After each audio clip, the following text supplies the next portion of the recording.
906 Outdoors is brought to you by Cooking Wild Seasonings. Make it fresh, make it yours. It's never too soon to start making fishing plans. And right about this time of winter, I'm ready for a trip back to spring. I'm in the Keweenaw for a day of fishing with pro fisherman Mark Martin and fishing guide Larry Smith. We'll take a look at a little different way to fish lake trout. Wherever there's lake trout to be had, you can do it and have fun.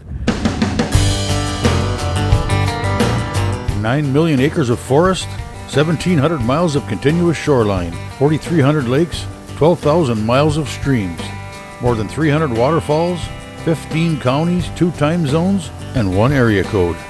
Welcome to the Upper Peninsula. Welcome to 906 Outdoors.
Okay, Larry showed me how to do this with the gebo, with the wire line and everything. It was great, you know, it's fun. Big Northland jig, bucktail, chunk of sucker, piece of plastic on it. We did it by hand and we did really well out here. Then last year I put a ripping wrap down and we were catching them on ripping wraps and oh, there I just had a hit right there. There, I got him. Then I got to get rid of that. It's on the snap wrap, glow in the dark. It look like what they do. They look like smelt, these things, and they're gorging themselves on smelt. Everyone I've caught out here got a fist size, you know, ball of smelt. They've been just chowing on. Because it's heavy, these jigs are, you just want to keep a bend in your rod. You don't want to sit there and pump it too much because you can pump it right out of the fish too. And there's some color, he's coming up. He's right here. There he is. On a snap wrap. Would it take a couple minutes, Larry? Maybe, yeah. Just the right eating size right there. It'll be one on the smaller end of what we're going to be catching here today right here, but these are good eating size right here. And you can see how much, even in the small one, it's got a lot. I can feel the smelt in there, feel the little heads in there, the little hard spots. Oh, you got one of the bottom ones? We'll get this thing back down. Yeah, I see her coming up. You're 100 feet down. Oh, came off. Oh, no. Yeah, I just lost a fish coming probably close to halfway up, and if I was using my gebo, I'd have to pull it up and rebait and you know, check everything on it. With these baits we're using here, these Rapalas there, you just drop her back down, start fishing again.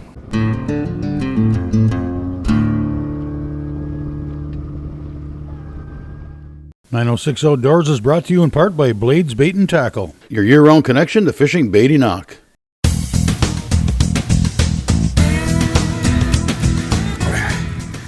I was just banging it right off the bottom. I mean, I was hit every time I let it down. I hit bottom with it.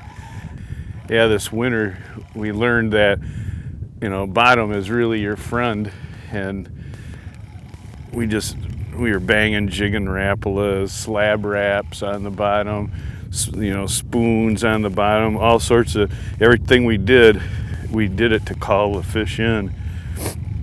Even though we may had rattles on some of the stuff, we made sure we just banged the bottom, and you get them in and then they see all the mud and stuff kicking up, and it looks like a little fish feeding because we went into shallow water and we're actually catching them. That's a better lake trout. Thank you, Larry. Yeah, he's got the one hook in him, so that's kind of nice. There. Thank you, Larry. I just dropped a snap wrap down here on 6-pound flame green Fireline walleye tackle. Same jigging rod I'd use in the Detroit River when I'm using 3/4, 1 ounce jigs. You need a medium heavy rod to do this. 6-pound Fireline so that you can get it down. We anchored with the motor guide, put the spot lock on, and it, you know, angles wherever the wind is, and it keeps us right there. And all you got to do is keep watching this Fireline. You're on bottom right there, so you just reel it up right there. Keep twitching it. You don't need to go wham. I mean, you could catch them, but then you're got that much drop to it, and they're just like jigging rampulas. This is a flat wrap. You know, they just look like jigging rampulas. The snap wrap that I just put down is more bullet shape and not as flat. They do have tails on them. I'm just gonna drop that right down, and there's a fish down there right now. You can see him right on the bottom. See that? What I'll do is I'll pound it on the bottom here a little bit. They kind of like that at times, and you just keep working it. Larry's got a ripping wrap on too, and it's got a lot of big rattles in it, so it calls the fish in. It works really good out here because it's, you know, that's heavy, and you can get it down there, and it's really sporting. In fact, there's the flat wrap. You can see it there on that one, but you can see it right there. It went and hit bottom right there. Looks like a fish is coming in for it. This is what the snap wrap looks like. It's got the little fin just like the flat wrap. The flat wrap's a little, and then we got a piece of 17-pound Berkeley Vanish fluorocarbon ball bearing swivel, which is very important, and a little Northland cross lock right there that helps the lure swim. But you gotta, you know, and you gotta attach right to the Fireline from there. So it's got to be set up right. And if it's not set up right, you're going to have line twist. If you think you can do this with mono, you probably can, but good luck, because this thing's going to stretch too much in 200 feet of water, and you're not going to have the hook setting power, and you're not going to feel that little light hit like this one. He just ticked it like a perch or bluegill. And so if you had mono, you might jerk up at the right time, but because you'd have mono, it'd have so much stretch, you might lose them because of no hook setting power. I seen that great big fish down there. Oh, got one. Now we got a double header. Oh, almost had one on the rod I sat down. All right, now we got 2 of them going here. Looks like a halfway decent one, Larry? Yeah, it feels kind of heavy. Feels a little different than the Gebel though. Yeah, you don't have wire all around your feet and around your ankles, and yeah, this is really, really cool. You know, I enjoy the heck out of this. Like yesterday, George said this should be illegal. He never, and he's been up here for, you know, how many years, and he said that was his best day he ever had. You need the net, Larry? Here. It's on a treble, so. Okay. There you go. Yeah. Oop, I still got this one. Okay.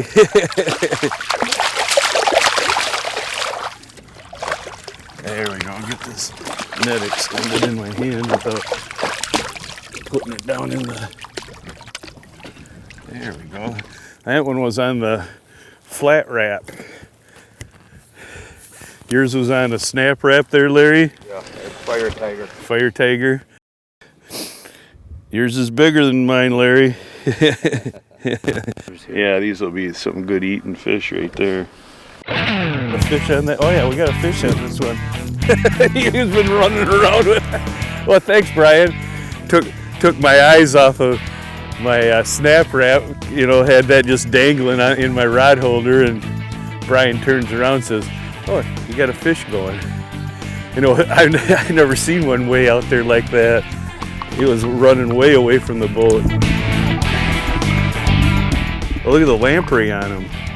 He's got a lamprey on him, Larry.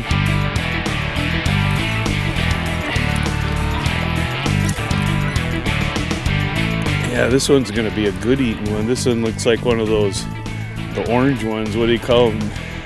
Mackinaws or something like that, or.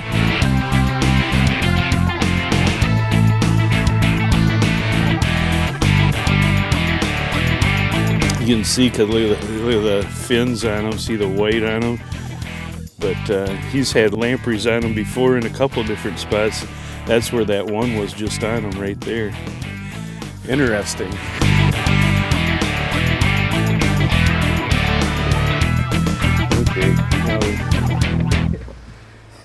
Today's show is brought to you in part by Rapid River Knife Works, home of Michigan's largest custom knife factory showroom.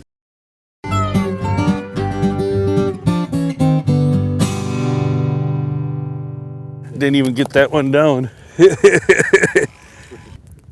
Whoa, this is a better fish. Wow, this is a better fish.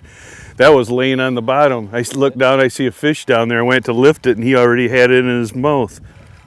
I didn't even get to jigged it right into him. I want to get that other rod down there, but oh yeah, we got color. Look at all those bubbles coming out of him. Boy, look at that one. He's either got net marks, lamprey. Wow, they've been chowing on these babies. The lampreys have. I think we'll let him go back and get some skin. Get more skin in the game.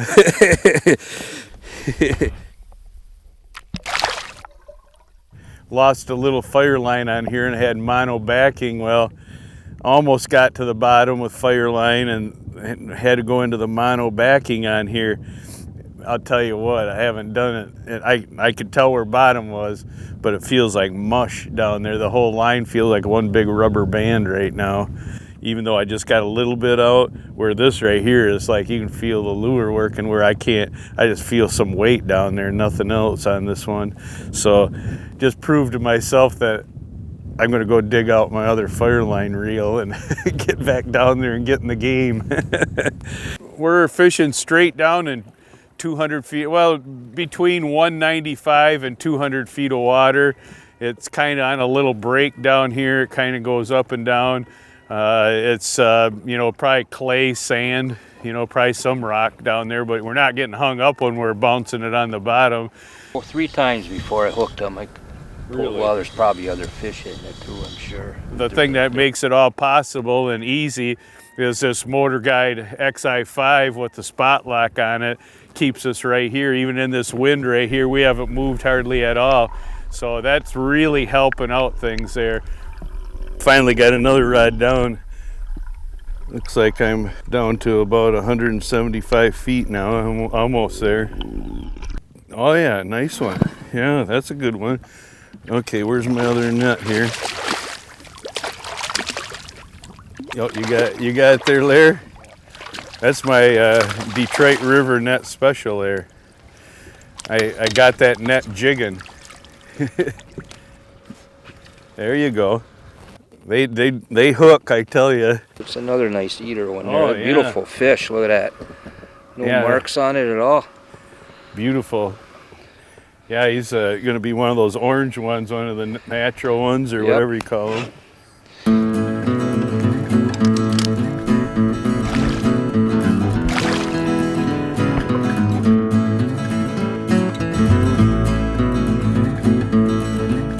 Jeez, oh geez. He's gonna fight me all the way. He actually pulled just a little drag out for 1/10 of a second there. You got one too? Okay. Whoa, he's going back. Yeah, these might be bigger fish. I think these are, I was pounding on the bottom and went to lift up and he was there. Boy, they're all over down there on the bottom. Probably have one on our dead rods again. I haven't had one like this fight, I don't know, since I've been out here doing it. Not this long. Usually there's a give up point somewhere. don't see no color yet, but I haven't been able to bring them up too fast. Oh yeah, I see color down there. Ooh yeah, he's a nice one. Wow, definitely a good fish. That's a big laker. There's Larry's coming out. There.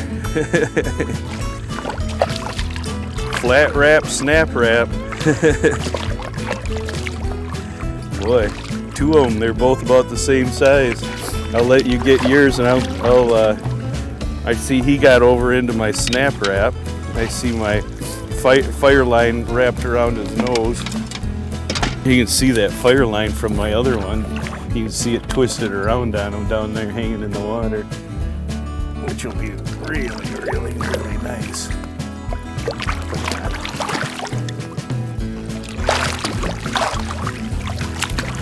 Boy, he's heavy. He's a good one.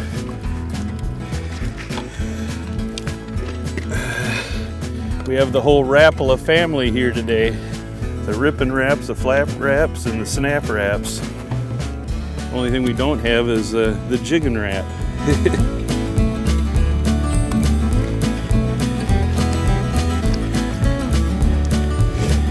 There we go.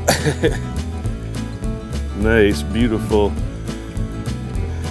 lake trout. I mean, you know, people should,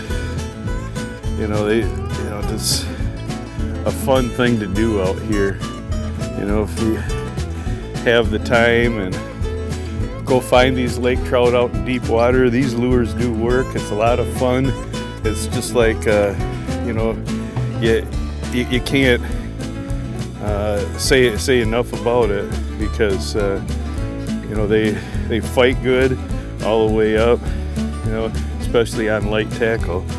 Well, we'll get this one in, get untangled so I get back in the game.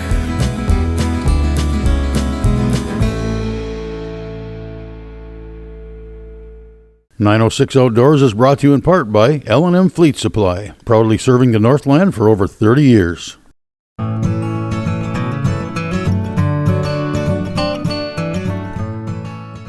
This is a closer look at the flat wrap. You want the bigger one to get down in this deep water, and you want that little cross-lock snap. This is Northland, Berkeley makes them. You want a high quality ball bearing swivel right there. You got a lot of twist and swim with this horizontal swim bait, and then you got your fire line so you can feel the hit too.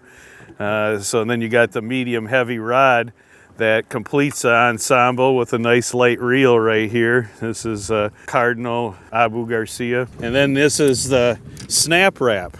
It's just not as flat as the flat wrap. Similar in design, it swims around down there, but it's all hooked up the same. Medium heavy rod. And then you have ripping wrap. Hear that nice rattle to it. And that's what attracts these fish in, and it's all hooked up the same way. I figured it wouldn't take you very long, Larry. Yeah, they're real nice ones. Figured I'd just grab him so he didn't get all tangled up in a net with your line on there. Another nice fish. Yeah, that's a good one, Larry. There we go.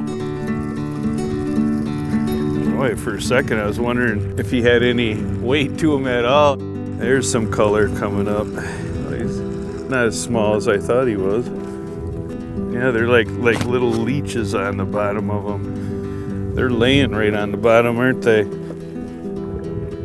There we go. We'll put this little baby back in here and let him go. There he goes. Just like a little torpedo.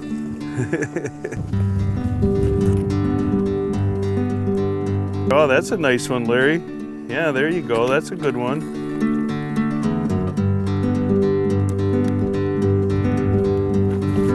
Been just consistent today. Yeah, got another one. Snap wrap. Yeah, this reminds me so much of vertical fishing for walleyes in the river, the hit, how you got to do it, or like ice fishing, that's the same thing.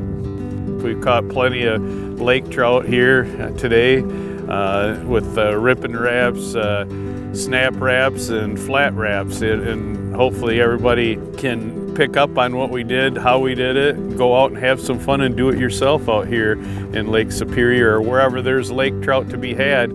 You can do it and have fun. I could sit here and catch fish like this all day. It's just fun. Like I was saying, anybody can do this. I mean, you could take your little kids out here. So you don't have to be an expert at anything. You just got to be an expert at being able to feel, watch, and see when it hits bottom and pick it up and down, and the fish will let you know when they're there. It's not difficult, and they keep coming back a lot of times till you hook them, like this one right here. This was just sitting in the rod holder, and you bent it over and sat around and looked at it after that until I picked it up and twitched it a couple times, and he came right back.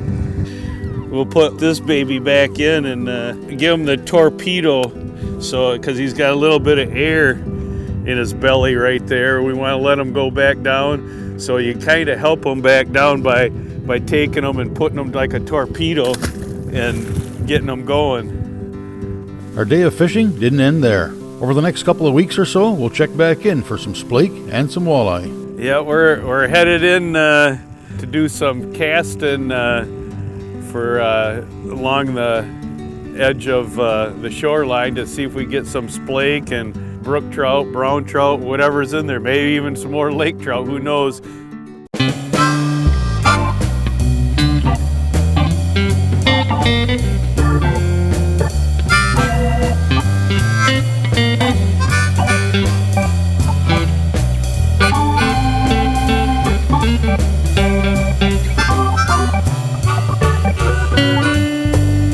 Feel free to join us on Facebook or visit us at 906outdoors.com. Thanks for watching, and we invite you to join us next week for another adventure right here on 906 Outdoors.